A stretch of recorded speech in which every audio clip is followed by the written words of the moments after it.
पिरामिडों से जुड़े इतिहास और संबंधित लोक कथाओं को जानने के लिए हर कोई उत्सुक रहता है।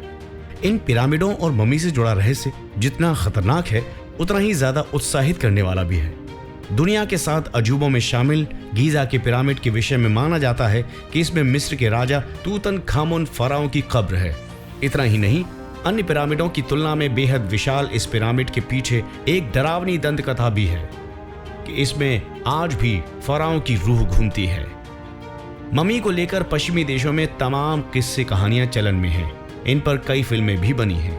मम्मी के बारे में और जानने के मकसद से कई तरह की रिसर्च खोजबीन चलती रहती है। हाल ही में प्राचीन मिस्र के राजा तूतनखामेन को लेकर एक नई खोज की गई है। इसके बाद मिस्र के अधिकारियों ने एक चौंकाने वाला खुलासा किया है। गुप्त कमरे में तूतनखामेन की मां की है कब्र। आपको बता दें कि इससे पहले मिस्र के अधिकारी ये दावा करते रहे थे कि इस युवा राजा के 3000 साल पुराने मकबरे की दीवार के पीछे एक गुप्त कमरा है।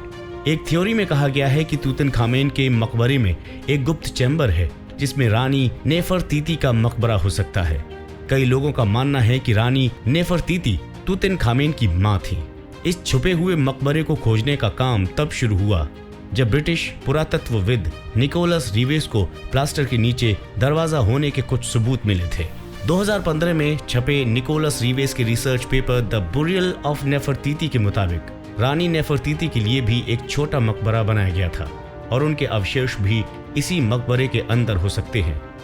नेफरतीती के अवशेष कभी मिल नहीं सके, लेकिन उनके बारे में जानने की कोशिश हमेशा होती रही।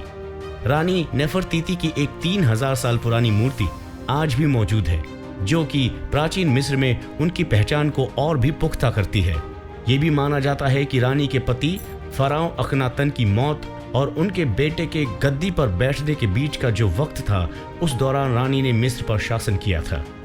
खैर, ये तो बात हुई तूतनखामेन फराओ, उनकी कब्र और उसमें मंडराती फराओ की रूह के बारे में। अब जो बात आपको बताने जा रहे हैं वो इससे भी ज्यादा हैरान करने वाली है। अभी तक आप यही जानते थे कि गीजा के ये पिरामिड अन्य सभी की तुलना में सबसे बड़े हैं, लेकिन अब अमेरिकी वैज्ञानिकों ने मिस्र के ही रेगिस्तान में उनसे भी ज्यादा बड़े पिरामिडों को ढूंढ निकाला है।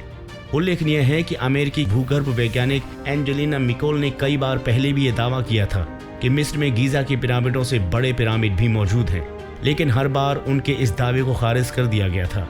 इसलिए इस बार उन्होंने पुख्ता सबूतों की सहायता से मिस्र के पिरामिडों की हकीकत को जाहिर करने का प्रयत्न किया है। इस बार एंजेलिना ने गूगल अर्थ पर जारी 34 नक्शों को आकार बनाकर ये बात साबित की है कि मिस्र में कई विशालकाय पिरामिड मौजूद हैं। गूगल अर्थ के अनुसार मिस्र के रेगिस्तान में बहने वाली नाइल नदी के किनारे से करीब 90 मील दूरी पर कई विशालकाय उभार देखे जा सकते हैं, जिनकी ऊंचाई तेज हवाओं के साथ भी कभी कम नहीं हुई है। एंजेलिना का कहना है कि जाहिर है कि इन मिट्टी के नीचे कोई मजबूत वस्तु छिपी हुई है, जिसकी वजह से रेगिस्तान की मिट्टी उड़ने की वजह से भी इस छिपे हुए पिरामिड की ऊंचाई कम नहीं होती।